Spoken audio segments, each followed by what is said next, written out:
Hello everyone and welcome to Beyond the Stage. Today I'm joined by Tom Strasser. Tom, what are some of your earliest memories of music?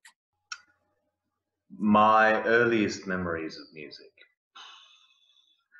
I remember that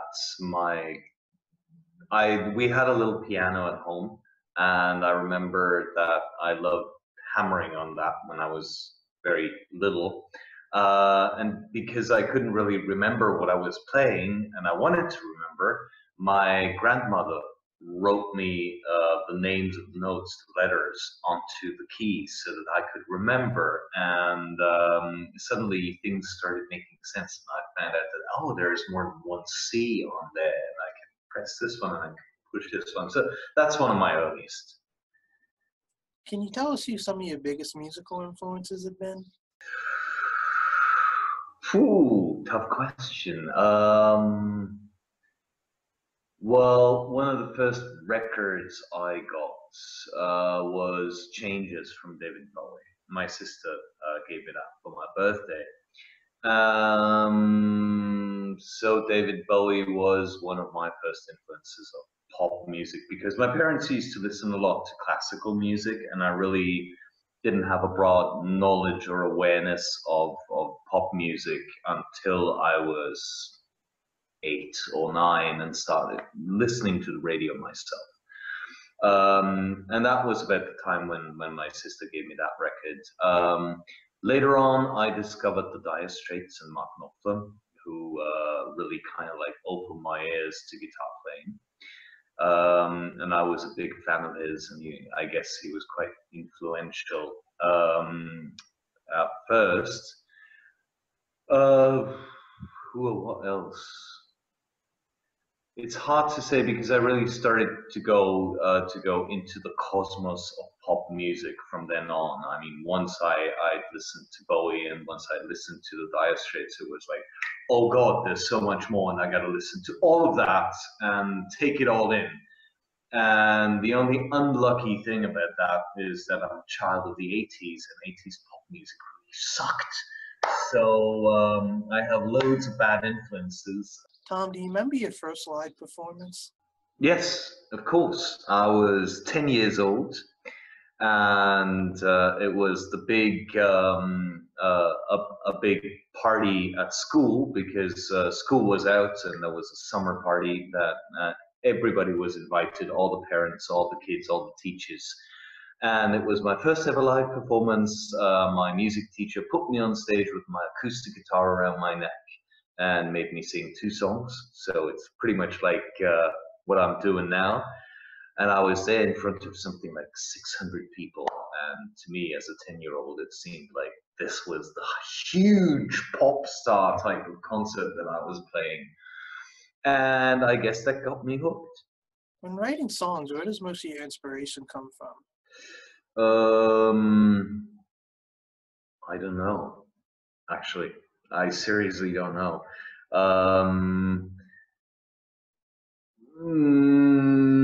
No, I seriously don't know. I have no idea. I mean, inspiration is multifold. You know, it comes from everywhere and nowhere. I don't go. It's not like I walk out on the street and I see somebody and I go like, "Hey, there's a song in my head." Not at all. I might just stand somewhere, smoke a cigarette, or have a beer, and all of a sudden it will go pop, and there's something in my head. Or I spend hours playing my guitar, and it's all bullshit and noodling, and then all of a sudden there's some theme that I'd like to remember because I just thought it's cool, and eventually it'll become a song. So I really can't say what the inspiration is, because there is no the inspiration. Can you tell us about your LP, Second Thoughts? About the record? Yeah. Yeah. My first long play solo. Well, what can I say about Second Thoughts? It's really what the title is. It's melancholic, it's a bit dark, it is thoughtful. It's a wonderful record because it has brilliant songs written by a genius songwriter, that's me, and performed by a genius guitarist, also me. and it's something you should definitely get. But seriously, I would do it all different if I could do it again. I am happy with it, but if I would record that record again, I'd do it totally differently, and that's fine. That's what I can tell you. But do get it because it's really worth listening. And the few people who bought it, actually all have sent me an email or some other sort of message and said that now that they've listened to the record, they found that there's really beautiful songs in that. That's not what I said, that's what they said. So go out and get it and listen. Are you playing any live shows in July? Yes, I do. I'll be touring Germany. It'll be a brief tour, but I will be playing 2 major festivals in Frankfurt, Germany, and I will be playing 1 major festival in Munich. And I will also be playing 2 more gigs in Munich the days to follow. So that's my start back into the gigging life. Tom, what are your goals moving forward? I will most definitely record a new record. I'm kind of like not decided if it's going to be a full-length album, an EP, a series of singles. So I will be making a new record.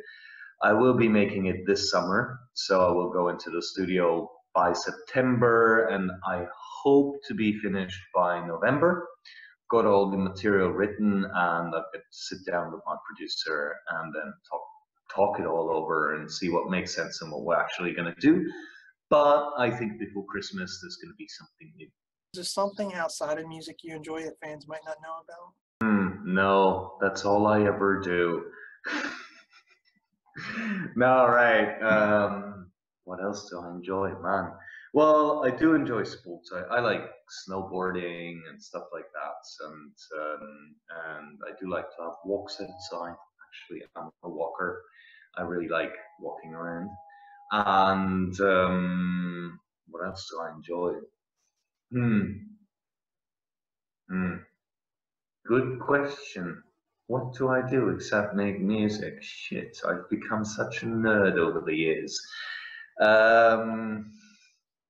Well, I guess I have hobbies, I think, but I'll have to think about it before I can tell you. Oh, I enjoy taking care of my kid because I'm a dad now. That's the obvious answer. Here it is.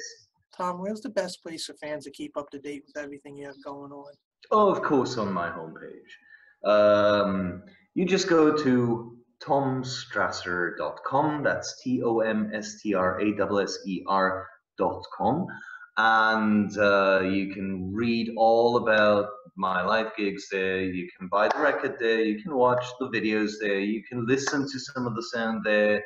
You can just stare at the pictures for hours and hours and admire how beautiful I am and how good I look when I'm playing the guitar. And once you've done that, you might still want to buy the record. TomStrasser.com. Did you have any final thoughts for everyone watching?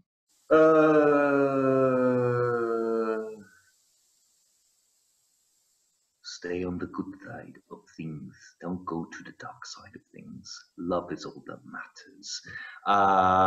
Don't be deluded to consume all the things that people tell you to buy. They're useless. You can't take them with you anyways.